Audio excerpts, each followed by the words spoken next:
Olá, continuando então os conceitos fundamentais de agricultura de precisão, vamos falar um pouco de oportunidades e vamos falar para que direção o mercado de agricultura de precisão está caminhando na atualidade. Mas antes de a gente é, falar qualquer coisa sobre agricultura de precisão, nós temos que estabelecer de fato se nós já resolvemos todos os nossos problemas do passado. Não adianta de nada investir numa tecnologia que vai trazer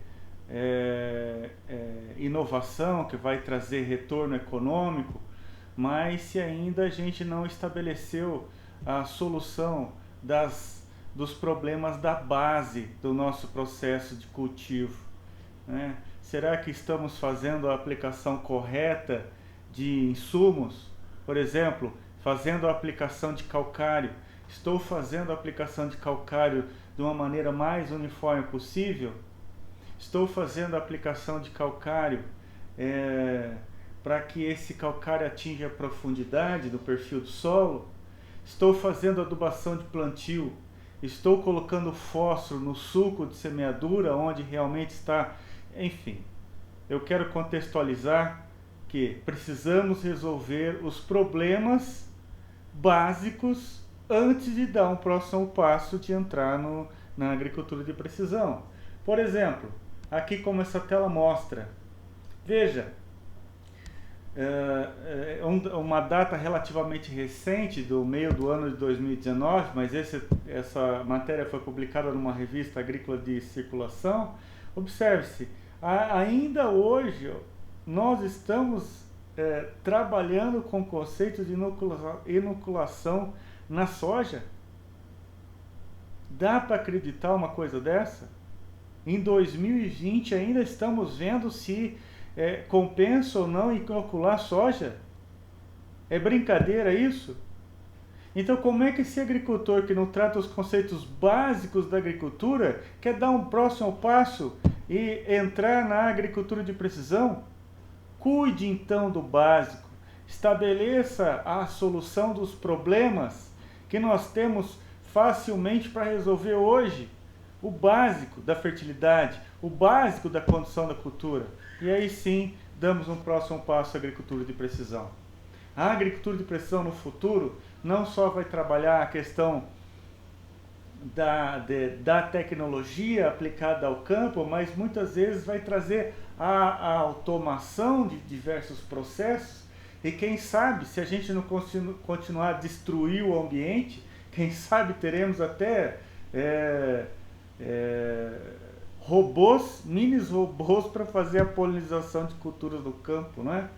Bom, enfim, mas para onde vamos na agricultura? Ora, vamos para um passo aonde nós vamos aplicar cada vez mais tecnologia e tecnologia e tecnologia, né? Estamos rodeados de instrumentos, gadgets e parafernália eletrônica no nosso dia a dia, no nosso carro, no nosso celular, no nosso computador, e é óbvio que isso não vai deixar de invadir o espaço do agronegócio. Bom, mas a agricultura de precisão ela vem para quê? Como ela vem? Por que é a agricultura de precisão e quando aplicar a agricultura de precisão? Eu acho que quando está respondido, a partir do momento que eu estabeleci numa fala anterior, resolvo os problemas básicos da agricultura antes de ingressar na agricultura de precisão. Mas a agricultura de precisão vem para endereçar a problemática da variabilidade. Observe esse mapa. Esse mapa é um mapa de produtividade de algodão de um talhão, próximo de 100 hectares. Observem que há lugares que a gente consegue atingir quase 5 toneladas de algodão em caroço por hectare. E outras áreas menos, outras regiões de talhões menor a produtividade. Por que nessa região está produzindo mais? Né? Então a agricultura de precisão vem para tentar conhecer melhor o campo de local a local, tentar entender o motivo pelo qual essa região está produzindo mais e tentar endereçar a aplicação de insumos de acordo com os limites que eu tenho de cada região do campo.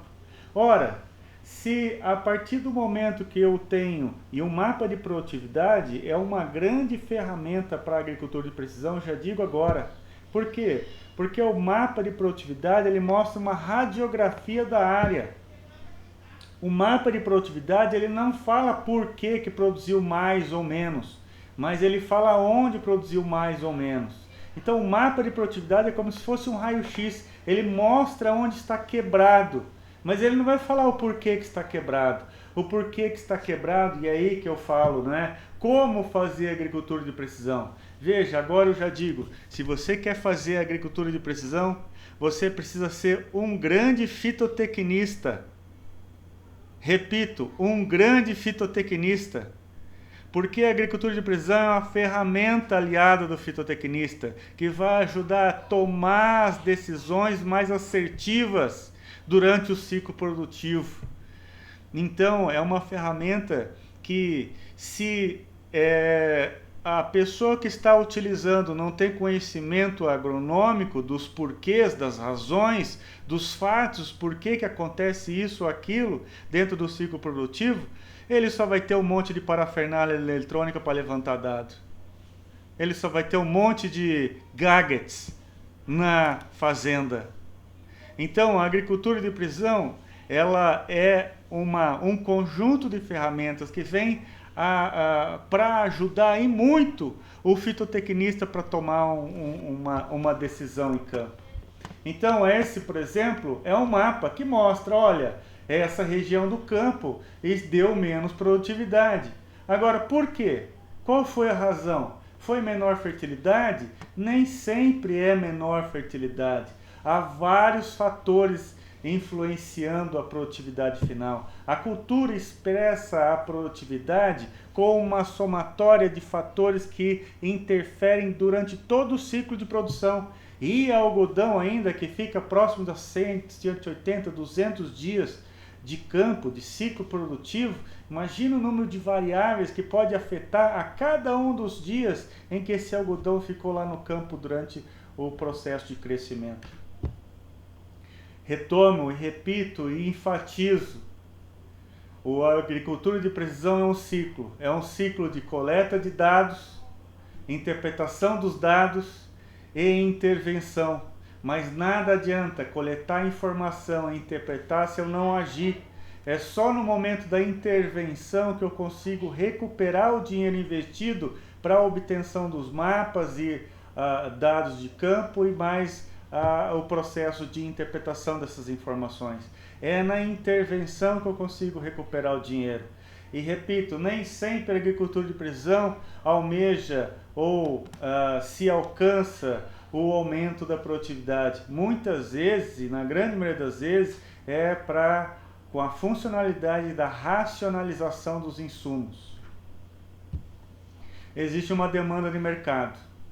Existe uma demanda de mercado. A demanda de mercado é de profissionais que têm conhecimento de fato em agricultura de precisão, que sabem o que estão fazendo, que não somente vão no clique-clique lá no programinha que vai gerar um mapinha colorido e bonito, porque muitas vezes o mapa pode ser gerado, mas ele está ilustrando uma realidade totalmente errada da variabilidade espacial daquele que foi mapeado.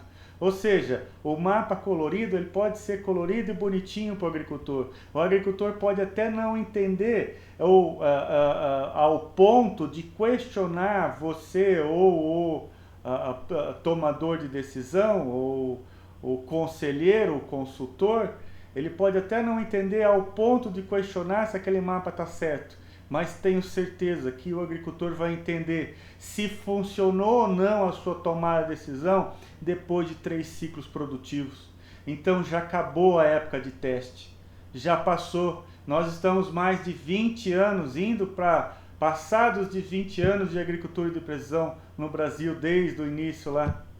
Né? Já temos tempo suficiente para entender aquilo que funciona e aquilo que não funciona.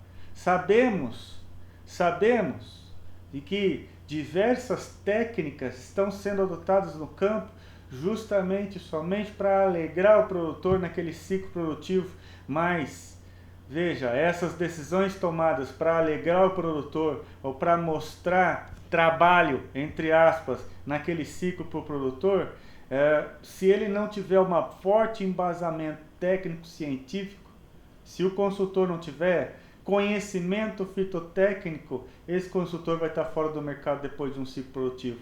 O agricultor pode não conhecer a interpretar o mapa e dizer se ele está certo ou errado, mas ele vai entender se deu certo ou não deu certo depois de 3 anos. Então o agricultor está cheio de mapinha, ele está com o saco cheio de mapinha, ele quer retorno econômico. Daí a importância de tomar decisões baseadas em conhecimento técnico. A conceituação de fazer a aplicação com base na variabilidade do solo, da fertilidade do solo, já está bem estabelecida no Brasil. Nós temos diversas consultorias que estão realmente fazendo um trabalho de qualidade, fazendo um levantamento de mapeamento de fertilidade do solo, aonde fazem um mapeamento da variabilidade espacial da CTC, da saturação por base, do fósforo, do potássio, e aí com máquinas adequadas estão fazendo a aplicação em taxa variada dos insumos para tentar endereçar essa variabilidade espacial no campo. Então essa é uma realidade no Brasil que está bem difundida, principalmente em áreas onde nós temos propriedades de maior tamanho, mas também a gente vê essas técnicas sendo usadas com base em cooperativas, onde cooperativas estão auxiliando ao agricultor prestando serviço de forma comunitária, não é? Onde máquinas são aplicadas e usadas de forma comunitária. Então a agricultura de precisão é um conjunto de tecnologia que não é só mais para o grande agricultor hoje, mas também para o pequeno. O pequeno pode utilizar, usufruir da tecnologia, principalmente quando o pequeno está associado a uma comunidade, a uma cooperativa, a uma associação. Vamos entender então, vamos ter uma aula específica disso, sobre mapeamento de fertilidade do solo, mas vamos entender como é que é o processo de mapeamento de fertilidade do solo, que isso é a situação mais utilizada no Brasil, só para dar um pitaco. Bom, hoje nós caminhamos e fazendo lá numa área, coletamos as amostras, pegamos as subamostras, homogeneizamos e mandamos para o laboratório para fazer uma análise dessa área total. O processo de mapeamento de fertilidade do solo, ele vem para mapear a variabilidade espacial da fertilidade do solo. Então, nesse processo, eu preciso coletar amostras. Então, dentro do talhão, dentro da bordadura do talhão, eu tenho que estabelecer pontos. E nesses pontos nós coletamos as amostras que vão ser enviadas ao laboratório de modo individualizada, para que depois a gente receba um resultado da análise de todos esses pontos que foram coletados no campo. Então, a partir do momento que nós temos uma bordadura, estabelecemos a bordadura com auxílio de um GPS ou de um sistema de posicionamento global. É comum a gente falar hoje GPS, porque esse termo já está comum, mas o termo mais correto é GNSS, muito porque a maior parte dos GPS de qualidade hoje, eles fazem aquisição também de recepção dos satélites do GLONASS. Então eles não são só GPS, são GNSS, de Sistema Satelital de Posicionamento Global. Aí, a partir do momento que nós temos a bordadura, estabelecemos um grid. Que grid? Esse aqui foi um grande ponto, né? É um grande ponto de discussão na agricultura de precisão até hoje. Qual é o tamanho do grid? Qual que é a distância amostral? Ora, veja, o que estabelece a distância amostral é o solo, é o talhão, é a variabilidade do solo. Obviamente, se eu tiver numa planície ou num planalto, obviamente, se eu tiver uma situação de declividade de 1%, 2%, obviamente que se o meu talhão inteiro for latossolo vermelho-amarelo, ou for um podzólico vermelho-amarelo, obviamente, se eu tiver uma condição, podzólico vai ser difícil numa condição de uma declividade dessa, mas principalmente latossolos.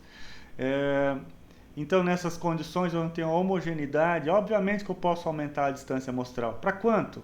Talvez 3, 4, 5 metros, o que está sendo feito na prática, no campo, mas talvez se eu tiver uma condição de um solo mais heterogêneo, talvez se eu conseguir identificar faixas de cor diferentes no mesmo talhão, talvez eu tenha que diminuir minha distância amostral. Quem sabe 2 hectares, uma amostra a cada 2 hectares, uma amostra a cada 1,5 hectares. Então depende muito.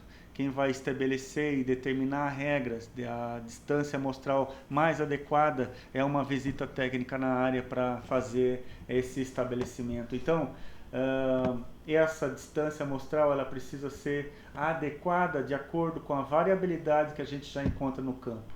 E aqui eu faço um ponto de importância, principalmente se a gente for utilizar alguns programas de interpolação como ArcGIS, programas de SIG, né, de Sistema de Informação Geográfica, de ArcGIS, R, enfim, alguns outros programas, enfim, mais robustos para interpolação. É importante que a gente vai trabalhar um tema desse mais adiante. É importante fazer a interpolação utilizando ferramentas geoestatísticas, utilizando semivariograma, utilizando krigagem como processo de interpolação, não é? E para isso eu preciso fazer um estudo dessa variabilidade espacial. Isso quando possível, não é? Nós temos alguns técnicos já em campo utilizando conhecimento técnico para fazer o estudo da variabilidade espacial através da geoestatística e fazendo a interpolação correta por krigagem. Mas veja, se a gente não fizer o estudo geoestatístico, utilizar a krigagem é um erro. Utilizar a krigagem é um erro. Então, nesses casos onde eu não vou fazer o estudo geoestatístico, o melhor a fazer é usar o processo de interpolação pelo inverso da distância mesmo, ok? E errar menos. Tá? Então, a geoestatística traz um benefício, mas desde que eu use ela adequadamente. E nesse processo é interessante trabalhar com não uma grade fixa, não somente, claro que nós vamos trabalhar numa grade regular de 5 por 5 hectares, 2 por 2 hectares, 1 por 1 hectare, não é? Onde a gente vai posicionar o ponto amostral no centro dessa grade, mas é interessante também trabalhar alguns pontos amostrais, e aqui eu sugiro 10% a mais desses pontos amostrais, em distâncias inferiores àquela da grade amostral.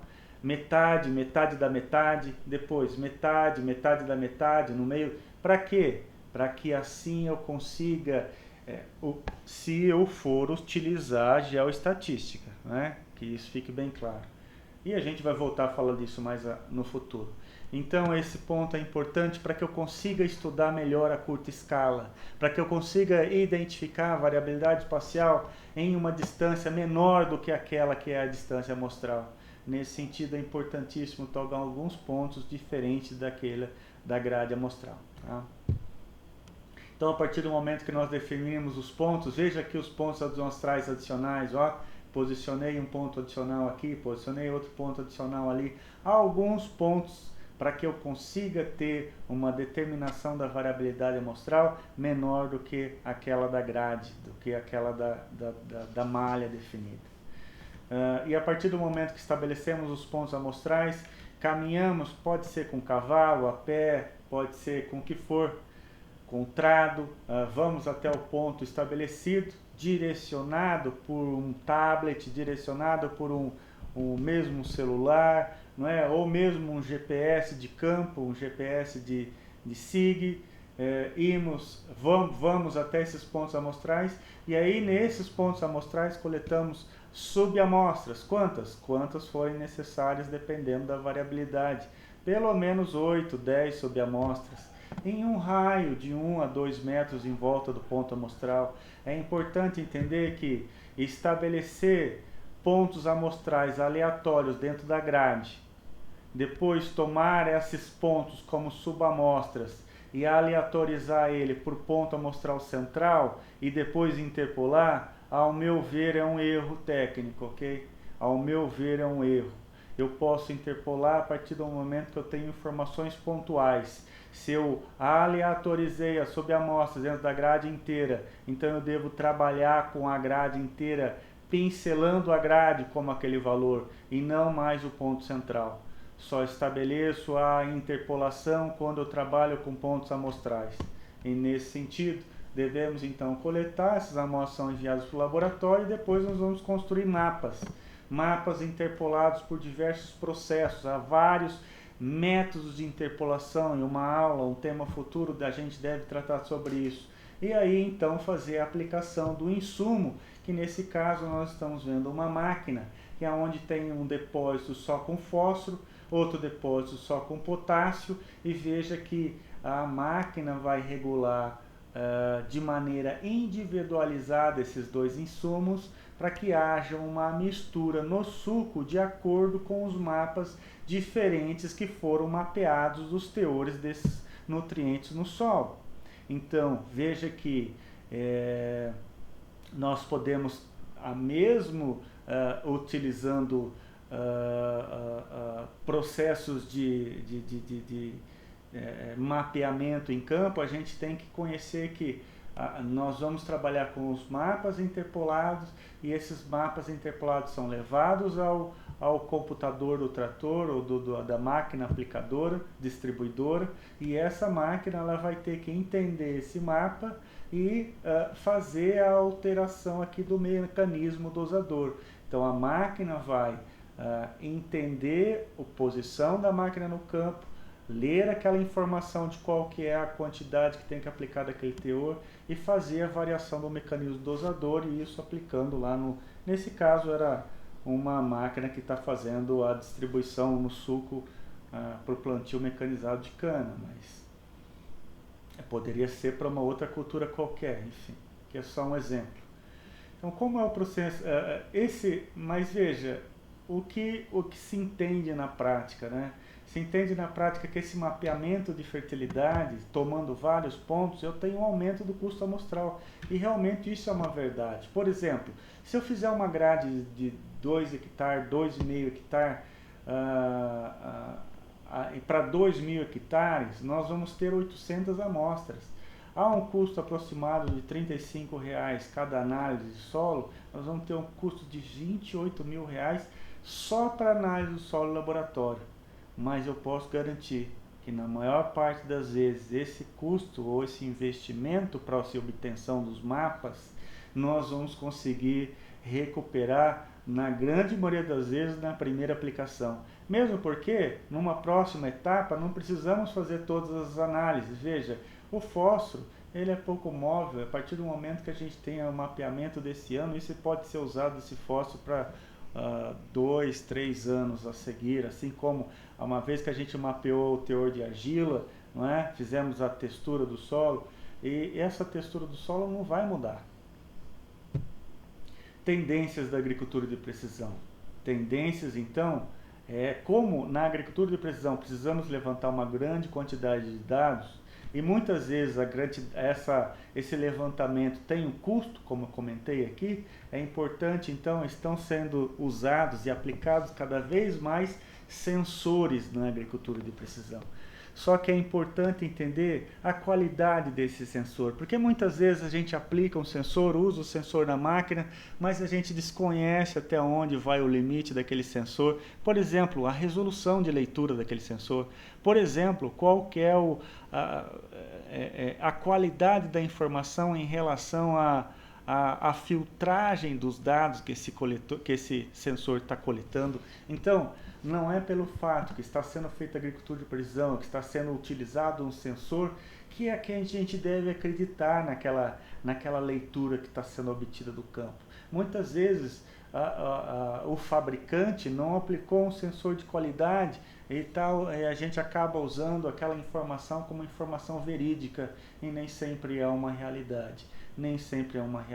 Então tome muito cuidado com os sensores que estão sendo aplicados, ok? Por exemplo, no campo do sensoramento remoto, utilizando VANT, drone ou RPA, que é o termo mais adequado, que é aeronave remotamente pilotada, nós temos várias câmeras no mercado. Se a gente colocar no Google, a gente consegue ver uma câmera falsa cor modificada de alguma coisa como $500.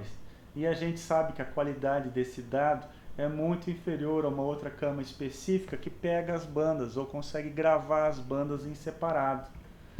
Então, nesse sentido, sensores cada vez mais vão ser utilizados na agricultura de precisão. E aqui apresentamos, por exemplo, o uso de dois sensores, dois modelos de sensores que medem a mesma coisa, mede condutividade elétrica aparente do solo. A condutividade elétrica aparente do solo, ela está atrelada a vários fatores, como por exemplo, textura do solo, como por exemplo, umidade do solo, e nesse sentido, quanto maior a condutividade elétrica, nós podemos fazer uma associação, por exemplo, com o teor de argila. E aí podemos identificar onde é que tem maior ou menor teor de argila. Veja, esse pode ser já uma informação base para eu fazer uma aplicação de fósforo, por exemplo. Ok? E temos que identificar também, nós temos sensores nos vantes, sensores que podem ser instalados em drones, mas nós temos sensores que podem ser carregados por tratores também. Nesse aqui, menor porte, pode ser tracionado por um quadriciclo, já esse que é acoplado ao hidráulico do trator, mas ambos estão medindo o que? Esse aqui ele vai fazer uma aquisição de grande quantidade de dados, fazendo passadas sucessivas no talhão. Esse já vai fazer uma amostragem da quantidade elétrica e depois nós temos que partir por um processo de interpolação. Mas veja que esse já pode aqui, através de um sensor na ponteira do amostrador, ele vai medir também uma condutividade, vai medir também uma banda de infravermelho, uma banda de vermelho, enfim. Mas aí temos que entender para que nós vamos medir o vermelho e o infravermelho. Então aqui está um outro problema da agricultura de precisão. Como o surgimento de vários e vários sensores, a gente acaba caindo vou dizer aqui um termo, na facilidade de coletar um monte de dados e depois a gente não sabe o que fazer com esses dados. Então, muitas vezes não compensa investir em um sensor que coleta um mundaréu de dados se a gente não vai usar aquele mundaréu de dados, ok? Mas, então é importante adequar aí a necessidade do sensor para a utilização dele, se for para consultoria ou se for para academia. Por exemplo, esse aqui certamente é para academia e não para uma consultoria. Esse aqui já se prestaria muito bem para uma consultoria. E baseado nisso nós temos, por exemplo, olha, o mapa do infravermelho do Sol, da reflectância do infravermelho. O que eu vou fazer com isso, né? Será que ele vai ser usado para quê? Para fazer a associação com o teor de fósforo? Não sei. Depende da qualidade do sensor. Depende da qualidade do sensor, não é? Nós temos ainda um caminhamento aí, nós estamos partindo para um direcionamento, onde laboratórios de solo vão utilizar comprimentos de onda para fazer a determinação de teores de elementos. Bom, isso será possível? Será possível a partir do momento em que os sensores que nós usaremos forem adequados e com resolução e com qualidade para que consiga de fato fazer a mensuração num determinado comprimento de onda que tenha uma resolução adequada com o elemento que a gente quer medir ou determinar. Mas veja, condutividade elétrica com teor de argila, com uma correlação altíssima com o CTC do solo, correlação elevada. Então, esses sensores muitas vezes podem ser utilizados, por exemplo, se eu quiser fazer a variação aqui, utilizar e começar, vou dar um exemplo prático, né, do uso desse sensor, por exemplo. O agricultor não quer investir tanto em mapeamento de fertilidade, ele está afim, mas estou fazendo a determinação do mapeamento numa grade de 5x5, deveria ser menos, mas o agricultor ele não está disposto a pagar por esse investimento. Então que faça no 5x5, da maneira do possível, passando esse sensor no solo, é possível medir de uma maneira muito mais barata a variabilidade da quantidade elétrica, e assim, como a quantidade elétrica está muito associada a CTC, então eu posso utilizar a informação de CTC vindo do sensor e a informação de saturação de bases vindo da amostra da análise de solo, com isso, associando as duas informações e tendo um mapa de resposta para a aplicação de um mapa de prescrição de calcário mais adequado para a realidade daquele talhão, de uma forma menos custosa do ponto de vista da aquisição daquela informação. Então veja que muitas vezes a gente atrela o uso de uma técnica mais convencional para o mapeamento de fertilidade com o outro, que é o uso do sensor, né? E o VANT, drone, RPA, que é aeronave remotamente pilotada, onde está nisso tudo? Isso está uma modinha? Não, não é uma modinha, veio para ficar. Por quê? Porque ele é barato de fazer a aquisição, não é? Muito mais barato do que eu fazer a aquisição com um levantamento de voo com uma aeronave convencional, por exemplo, não é? E às vezes não mais barato que fazer a aquisição de uma informação utilizando um satélite, mas muitas vezes o satélite não está disponível naquele dia, porque veja, para fazer, por exemplo, a mensuração de um índice de vegetação na soja, é interessantíssimo fazer essa mensuração entre aos 60 a 70 dias. É o ponto máximo, aonde eu tenho o ponto de máxima de correlação de um determinado índice de vegetação com a produtividade da cultura.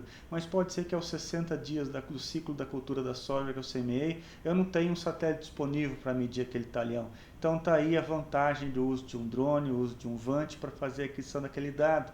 Ou muitas vezes eu até tenho satélite, mas está nublado, porque, por exemplo, em diversas regiões do Brasil, em janeiro, que é onde está o pico de produção, de cultivo de soja no Brasil inteiro, é onde que vai estar um período mais chuvoso. E se eu tiver nuvem, eu não posso utilizar aquela informação do satélite. Não presta. A nuvem vai estar na frente, tampando. Então daí a importância de VANT cada vez mais para fazer a aquisição de dados nessa condição. E muitas vezes os VANTs, como esse que eu estou mostrando, isso aqui é simplesmente um aeromodelo. O VANT, ele possui uma eletrônica embarcada. Então o VANT vem desses aeromodelos, mas com uma eletrônica para fazer a pilotagem desse equipamento no campo. Porque veja você, quando a gente voa um aeromodelo, nós voamos no visual, nós fazemos as curvas no modo visual. Então o aeromodelo ele está sempre na nossa linha de visão. Agora quando a gente utiliza um VANT, o VANT ele precisa voar paralelo, é como se fosse uma semeadora no campo. A semeadora não semeia em paralelismo, o VANT também precisa voar em paralelismo no talhão. E como a gente consegue voar em paralelismo no olho? Então é impossível fazer aquisição de dados sem utilização de um sistema complexo de pilotagem desse aeromodelo. E muitas vezes isso é uma instrumentação eletrônica que vai fazer o aeromodelo voar sozinho. Por quê? Porque ele precisa seguir um planejamento de voo. Esse planejamento de voo que ele foi construído baseado na nossa necessidade de resolução espacial daquele nosso sensor. Ou seja, baseado na necessidade do tamanho do pixel que tem que ter, se é de 1 centímetro, 10 centímetros ou meio metro. Então, baseado na necessidade da resolução espacial dessa informação do sensor que a gente está voando no drone, a gente determina a altura de voo e o espaçamento entre as passadas. E aí o voo do drone, que a gente vê aqui um drone específico para agricultura de precisão, até com uma tecnologia RTK, não é? De GPS, de posicionamento, ele vai fazer o paralelismo. Até muitas vezes aqui nós temos um outro modelo, já é um modelo da mesma empresa, inclusive, do mesmo grupo de empresarial, mas é um modelo aqui a gente já é um aeromodelo e não um drone, não um VANT para agricultura, é um aeromodelo que pode ser adaptado para fazer a coleta de dados como se fosse um drone de agricultura de precisão. Então a gente observa aqui, ó, nessa situação, uma estação base. Quem está fazendo o controle do VANT, do voo em campo, é o próprio software do equipamento que vai transmitir a informação de posicionamento baseado na onde ele está e aonde ele deve caminhar. E com isso ele faz um voo totalmente autônomo. E é óbvio que esse equipamento ele precisa carregar. Então o equipamento é só um equipamento de voo. ele é um veículo aéreo. Esse veículo aéreo precisa carregar o mais importante, né? Então, o mais importante que esse equipamento é o que ele carrega. E aqui, ó, aqui eu estou ilustrando, por exemplo, um deles que possui um sensor de medição da luminosidade. Isso aqui é importantíssimo para fazer depois a mosaicagem das imagens e conseguir um balanceamento da luminosidade das imagens. Então observem aqui um sensor, esse sensor multispectral já é um sensor que possui canais diferentes, ou seja, um sensor para cada comprimento de onda, e essas bandas, não é? Esses comprimentos de ondas que a gente chama aqui de bandas, eles vão ser coletados, né? Essas bandas multispectrais que eu estou apontando aqui, elas vão ser coletadas como informações distintas, e com isso a gente consegue calcular uma série de índices de vegetação. O que são índices de vegetação? Índices de vegetação são cálculos matemáticos baseados nesses comprimentos de onda, por exemplo, o infravermelho com o vermelho, que é o NDVI, ou o infravermelho com o Red Edge, que é, enfim. E com isso a gente consegue fazer o uso dessas informações multispectrais para determinação de alguma variável do que está acontecendo com a cultura lá no campo. Por exemplo, massa vegetal, para fazer a aplicação de um fertilizante nitrogenado. Como também, por exemplo, massa vegetal, para fazer a quantificação de um regulador de crescimento no algodão ou na cana-de-açúcar, enfim. E muitas vezes esses aeromodelos a gente nem sempre, né, é muito mais popularizado, principalmente nas consultorias de agricultura de precisão no Brasil, tem muito mais veículo que a gente chama de multirotor como esse, do que os próprios veículos de asa fixa como esse. Não importa, são só veículos aéreos. Tem as suas vantagens, uma ou outra, a gente vai ver isso numa aula específica, mas o mais importante a pergunta importante não é qual drone que aquele consultor voa. A pergunta importante não é qual era o vante, mas a pergunta importante é qual o sensor que aquele consultor está usando. Essa é a pergunta mais importante. Por quê? Porque é o sensor de qualidade que vai dar uma resposta de qualidade. E então é importante também entender que na agricultura de precisão, cada vez mais, nós levantamos um conjunto de dados, muitas vezes, que torna-se difícil uma análise por uma metodologia estatística convencional, como o teste de Tucker. Então, muitas vezes, cada vez mais, a gente precisa, e aqui é uma sugestão minha enquanto técnico, utilizar alguma metodologia multivariada, ou seja, alguma metodologia que consegue juntar, comunicar várias variáveis ao mesmo tempo para nos dar uma resposta. Como essa, por exemplo, que essa tela apresenta uma análise de componentes principais, mostrando aqui a associação de várias variáveis, né? Aqui várias variáveis, por exemplo, produtividade associada à condutividade elétrica do solo, que está associado com um índice de vegetação chamado NDVI, não é? Então, e aí a gente consegue tomar tomar decisões baseadas nas respostas dessas análises, que vão integrar várias variáveis sendo analisadas ao mesmo tempo. Então é importante esse técnico que quer adentrar nesse conceito, nesse mercado de agricultura de precisão, é importante entender que ele vai facear, ele vai enfrentar um conjunto de dados muito grande, e ele precisa lançar mão de alguma ferramenta que consiga analisar esse conjunto de dados grande, seja ele uma estatística multivariada, ou seja ele através de uma mineração de dados, ou seja ele através de uma lógica fuzzy, ou seja ele uma metodologia estatística que vai conseguir proporcionar uma resposta concreta, uma resposta acreditável, verossímil daquilo que está acontecendo no campo, tá? E também a gente vai ver, não só esses robozinhos, porque isso de certa forma é um robozinho aéreo, totalmente autônomo, a gente vai ver esses robozinhos cada vez mais sendo aplicados também para outras atividades no processo produtivo. Então existe um mercado muito grande para o técnico, o engenheiro eletrônico, o técnico em eletrônica, estar associado junto ao mercado dos técnicos em agricultura, para nessa associação ter o desenvolvimento de ferramentas autônomas em campo, não é? Seja para o controle de planta daninha, através do robozinho que vai identificar a planta daninha e vai fazer uma monda automática, né? Ou seja, pela aplicação de um determinado defensivo em cima dessa planta daninha, ou seja, para a identificação de diversos outros. Então, a associação entre a pessoa que entende de eletrônica, a pessoa que entende de fitotecnia e também a pessoa que entende de informática, porque a eletrônica sozinha não faz nada se também não tiver um conhecimento computacional para fazer a automação de um determinado processo.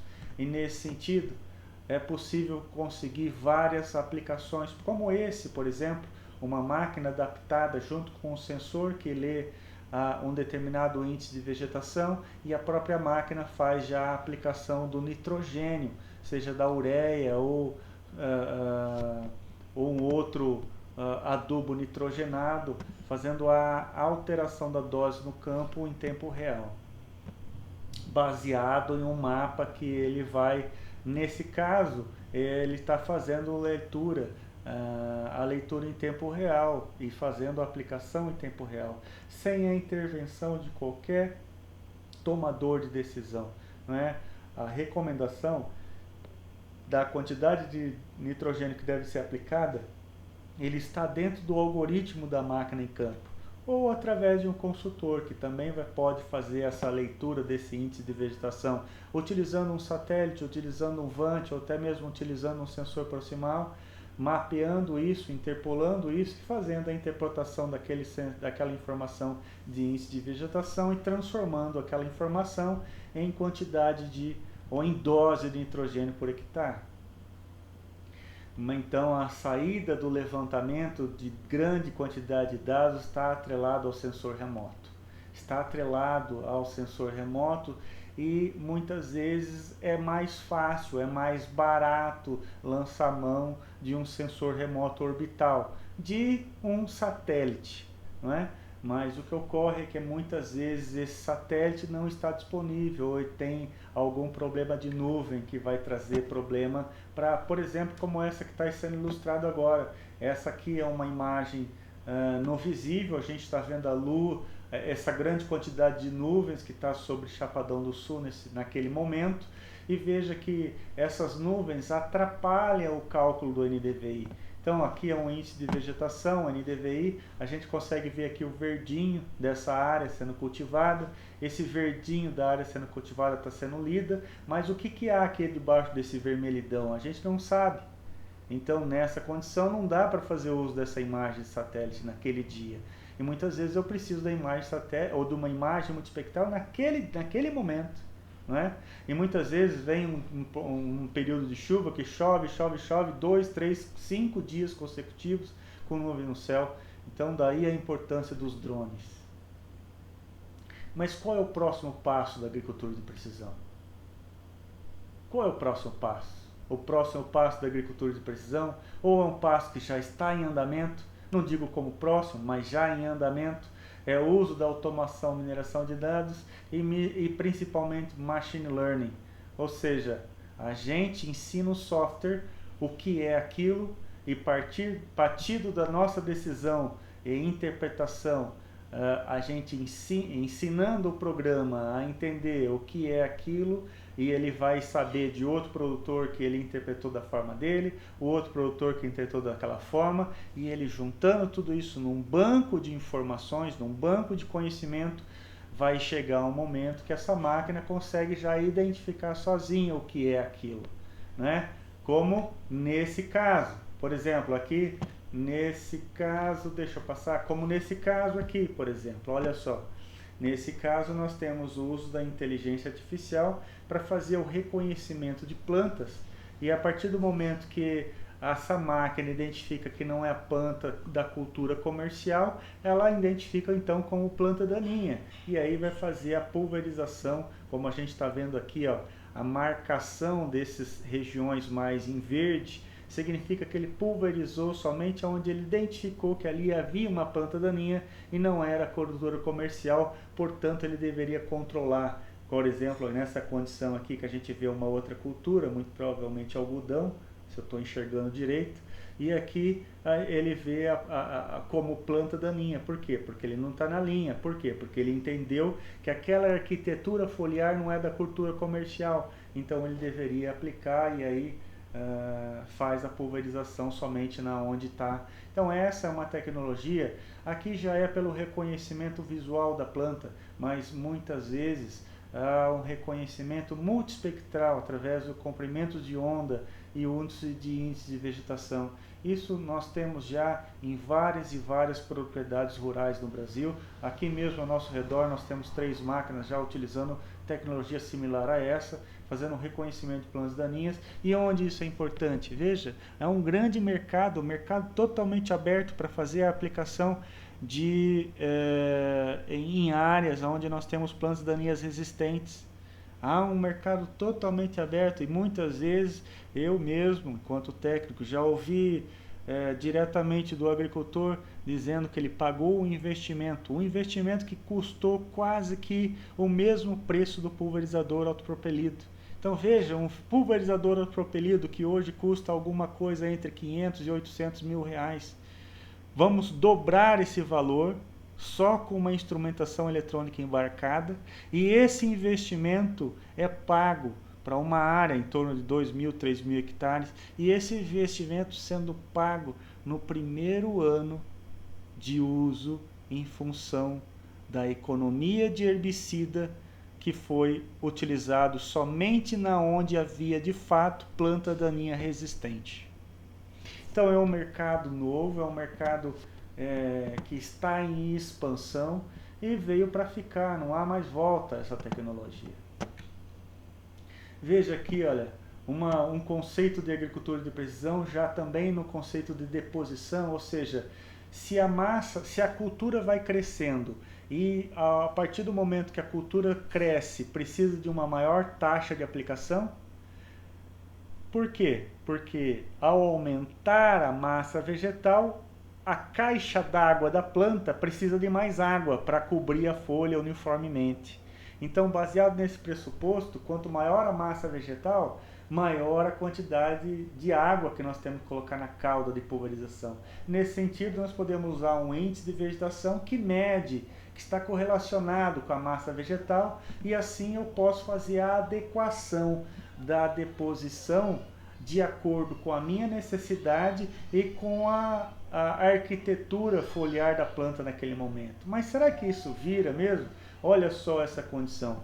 Então essa condição onde for aplicada aqui já é um resultado estatístico do uso daquela tecnologia de taxa variada, de taxa de aplicação baseada no índice de vegetação. Então veja aqui, olha, essa estatística mostra que aqui o índice de vegetação variou e se houve mudança no índice de vegetação, houve mudança da massa vegetal. Então veja que houve mudança do índice de vegetação e não houve mudança, que aqui não significativo na estatística da deposição, ou seja, a deposição foi igual para as 3 regiões. Com isso, então, utilizando uma tecnologia de quê? De informação de campo, de agricultura de precisão, isso é agricultura de precisão pura.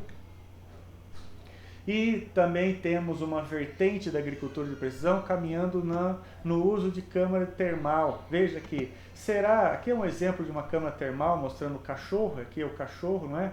Boca do cachorro mais quente aqui. Então isso, a gente está vendo isso maciçamente nos meios de comunicação, quando a gente vê principalmente na televisão, medindo isso de seres humanos. Mas veja, eu posso medir de planta, sim, por que não?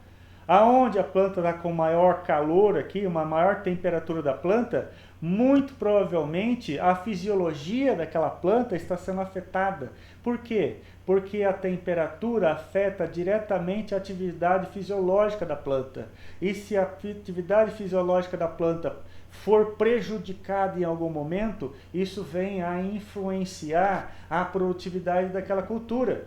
Então, essa informação também de sensor termal é interessante na agricultura de precisão e ainda a gente está vendo isso sendo usado na academia, mas daqui a pouco isso vai estar comercial, isso vai estar sendo usado na prática. Veja aqui um exemplo de uma identificação utilizando machine learning. Aqui nós vemos uma imagem, é uma imagem de um programa comercial já, que se chama Taranis, inclusive. Essa imagem é de uma cultura de soja que a gente vê diversos quadradinhos. Então vamos dar um zoom nessa região aqui, ó. Esses quadradinhos parecem com aquelas imagens de filme que a gente vê o quadradinho em volta do rosto da pessoa. Sim, nesse caso aqui, a máquina, ou seja, o programa de computador, identificou um problema e aí ele marcou o problema. Então veja aqui que a marcação em amarelo, o amarelo, mostrou aqui uma deficiência nutricional. Então ele identificou essa folha com diferenças de coloração, de acordo com o pixel, de pixel a pixel, e com isso ele mostrou que, olha, ele identificou, né, não só marcou aquela folha, como vai reportar, olha só, amarelinho, deficiência nutricional. Né? Mostrou aqui a folha com outra marcação, né, que é provavelmente uma foto de uma área de soja muito comida por lagarta, mostrou aqui, ó, a folha não está com o seu formato natural. A folha aqui, então, olha, tá vendo aqui tem um corte, então dano foliar, houve uma desfolha. Então, com esse tipo de informação tomada por um sensor, não é? Nós podemos avaliar, por exemplo, quanto é o nível de deficiência nutricional no talhão como um todo, ou o nível de dano foliar no talhão como um todo, e tomar uma decisão de aplicação de uma atitude baseada nessa informação. Então essa é um exemplo de uso de machine learning dentro da agricultura de precisão para tomada de decisão. Então no futuro eu creio que os campos serão mais intensivos, mas não necessariamente maiores em tamanho, em 1.000 hectares, 10.000 hectares, mas terá um uso mais intensivo de tecnologia no campo. Eu acredito que as áreas são menores, porque chega um momento, em função do tamanho das áreas, né, para a agricultura de precisão, eu quero crer, ok? Porque chega um momento em que o tamanho da área é tão grande, que chega um momento que eu não conheço mais o talhão. Então, como é que eu vou tomar uma decisão sem conhecer o talhão? É importante a coleta de informação, mas também é importante o conhecimento do talhão e do histórico daquele talhão para tomar uma decisão. Então, as áreas para a agricultura de precisão, eu creio que vão ser áreas restritas, menores, e não em 30.000 hectares, por exemplo. Com isso, com o uso de diversas pessoas e diversos sensores embarcados na maquinaria agrícola, vão ser necessárias menos pessoas para fazer o uso dessa tecnologia em campo. Acredito que vai chegar um momento que a gente vai perceber que só o aumento do tamanho da máquina está trazendo um prejuízo muito grande de compactação, principalmente do solo, está afetando demais a física do solo. E eu acredito que no momento a gente vai conseguir abrir o olho que essas máquinas gigantescas de 10, 20, 25 toneladas estão levando a compactação do solo a uma determinada profundidade que a gente não está enxergando a compactação naquela profundidade. Veja que se a compactação chegar a 60 centímetros, 70 centímetros de profundidade, não há uma outra alternativa para descompactação de uma maneira fácil e rápida, né? Que não há pelo uso de subsoladores que destroem a estrutura do solo e destroem, enfim.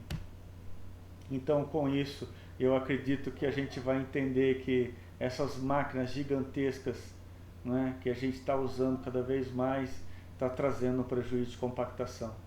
E a gente vai enxergar mais e mais automação, não só automação nas máquinas, mas também automação no processo de tomada de decisão.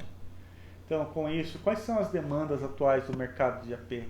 O agricultor precisa de um retorno econômico, ele não quer mais ver mapinha. O agricultor precisa de levantamento de dados mais rápidos e mais baratos, daí a evidência de que sensores vão ser cada vez mais usados. Ou esses sensores precisam ter qualidade da informação.